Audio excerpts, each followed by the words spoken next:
മകൻ അച്ഛനേക്കാൾ കേമനോ? പ്രണവ് മോഹൻലാൽ ആദ്യ ചിത്രത്തിന് വാങ്ങുന്ന പ്രതിഫലം കേട്ട് സിനിമാ ലോകം ഞെട്ടി.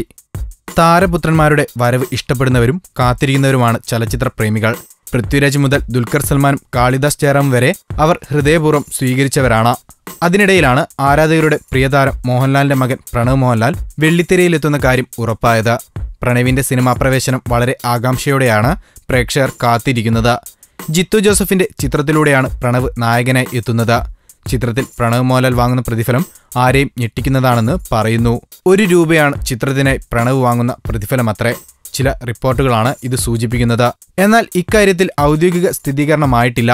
2002 തമ്പി കണ്ണന്താനം സംവിധാനം ചെയ്ത ഒന്നാമൻ എന്ന ചിത്രത്തിലൂടെയാണ് പ്രണവ് അഭിനയ ജീവിതം തുടങ്ങിയത്. 2002 തന്നെ പുനർജനി എന്ന ചിത്രത്തിൽ മികച്ച ബാലതാരത്തിനുള്ള സംസ്ഥാന ചലച്ചിത്ര പുരസ്കാരം പ്രണവിന് ലഭിച്ചിരുന്നു. ഞങ്ങളുടെ അഭ്യർത്ഥന മാനിച്ച് സബ്സ്ക്രൈബ് ചെയ്തവർ 1,00,000 കവിഞ്ഞിരിക്കുന്നു.